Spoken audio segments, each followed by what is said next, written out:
Um, Viewers out there, I want to thank you so much for always watching the work that we do as Robrand Holdings Limited, and we want to thank you so much for trusting us and giving us your time to watch our YouTube channels, watching our adverts, and helping us to make some money as we keep giving you the overall information. I want to thank the viewers in Uganda, I want to thank the viewers in Malawi, the viewers in Ghana, the viewers in Mozambique, the viewers in Kenya, the viewers in Tanzania, the viewers in Nigeria, the viewers in South Africa, United Arab Emirates. I'm seeing the comments and seeing those who are really sending us the WhatsApp messages. Really, you're doing a very great work. And thank you so much for watching.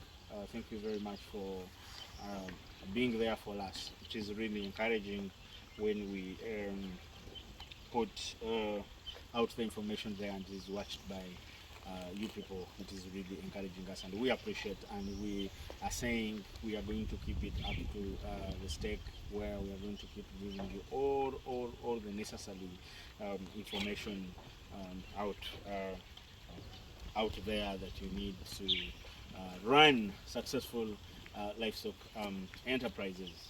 So where I'm standing, you can see the animals have had enough feeders, they're resting, they're doing the rumination. Some people were asking me about what is the use of the big area that is in between the feeding troughs.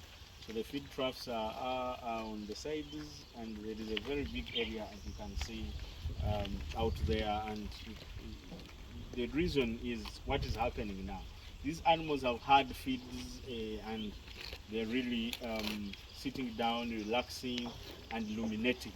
So they are turning those feeders into the products that we are interested in. They are turning the feeders into the beef, these ones here, and these ones the dairy section, they are turning the feeds into the milk. So you see they are relaxed, they have no problem at all. Now, today I'm going to talk about the feeding. Those who watched when we were bringing these animals, those who watched about the new videos that we put when we were bringing the animals, you would see they were very young. And when you see right now, what is happening is when you see what is happening now is that we are now we have helped them to grow. You can see that this is now a mature animal. You can see the weight and the skeleton have been formed. So we have been trying to let them grow, and we controlling costs. We are leaving them at, some are still young but they're coming up. We are not really putting a lot of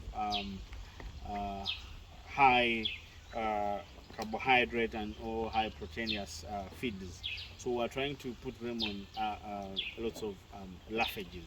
And the reason is the animals, when they are young, they are still building the skeleton. When the skeleton is being built, a lot of feeds are being used to build the skeleton, not to put on the muscle. So you're going to feed and feed and feed and put high proteinous, high carbohydrate feeds, which are expensive, and then the animals are not converting it. Remember, what we are so much interested is the ability to convert the feeds which are eaten by the animals, to convert them into the muscles, because what we are interested in is the muscles. But so when we have some just converting into the skeleton, then it can really cost us. So now, since we have the majority, the highest percentage, since we have really what we are looking for, now we are going to concentrate on building the muscles, and we are going to change the feeding regime, or we are going to change the way we have been feeding these animals. So we want now to see the muscle being added for the 2.5 months that are coming, but we still have them since we brought them a little younger. So we are now going to make sure that the protein percentage in our feeds is high. We're going to make sure that the carbohydrates in our feeds is high, and then we're going to help these animals gain the muscle.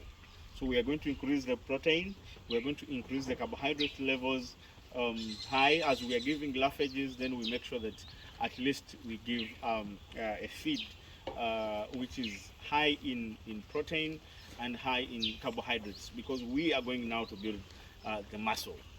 So it is now we are going to see animals converting those feeds into the muscle, because some of them have really finished building the skeleton and are going now to add the weight, and that is what we are looking at. So we are going to concentrate on that, and that is what is going to give us what we are looking for, because our business here is weight gain, and now we are going to achieve it. So sometimes it's good that when you're a starter, just buy mature animals that are really going to convert, that are really ready to convert. So you do what we call finishing. You finish them off. So you fatten. Your work is to make sure they add weight.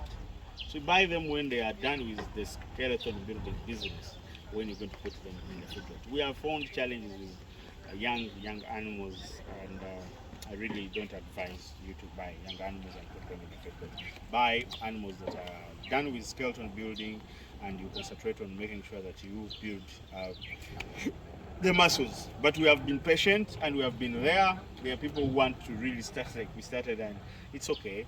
We have shown you how the journey has been, and we are still showing you how the journey is going. So right now we are going to make sure we look into increasing, making sure that we increase the grain percentages within our TMR, our total mix ratio, to make sure that we have enough carbohydrates for our animals, and we have enough protein. You would ask me, Brian, if I want to increase carbohydrates, what am I supposed to be looking at? You're looking at the rice. You're looking at the rice bran. You're looking at the maize bran. Those who can afford, especially in the beginning, when you're beginning, those who can afford the whole grain, the whole maize grain, not bran, you can really actually use it as well. But this is very good for people who are really producing it on the farm, especially if you're doing it. Then you could get it at a cheaper cost, and then you're good to go. Others, then you can use bran. There's rice bran, there's maize bran. Those are the most common, and these are going to make sure that you really have the energy. The wheat bran is also good. It actually has even the high protein. So then we go to the proteinous feeds. Now these are the most expensive in that term. So here we use soybean, can be soybean meal. We use cotton seed cake meal. We use sunflower meal, and there is also the spent grain, or the brewer waste. But normally you need to be careful about the brewer waste you're buying, especially the barley. The barley brewer's waste is really tend to be the best, and it is always yellowish color. So when you see, when you buy the one for normal sorghum, the results really, the nutrient levels are not really very good, and I do not encourage that. I've done all that. I've seen the experiences. I've seen the changes, and I really think that I'm very good if I really advise you not to do that. So we have to make sure that we are mixing these as part of and adding on the fodder that we have, or what I call the basal feed, or the feed that is consumed in large quantities, and we can call this a concentrate. This concentrate, of course, we are also going to look at the minerals that we may be lacking in these, the zinc, the selenium, and the rest, the calcium, or may not have enough in these. So the mineral blocks come in play to make sure that everything is put in place for our animals to give us exactly what we need, which is the beef right now as I am talking. So we look into improving that. I've given you the ingredients you can use, and this is, as we are doing it, we are going to do it together with you and move this journey together. I want to thank you so much for watching our channel, and please do not forget to subscribe if you have not subscribed, and you can invite friends to do so. Thank you so much.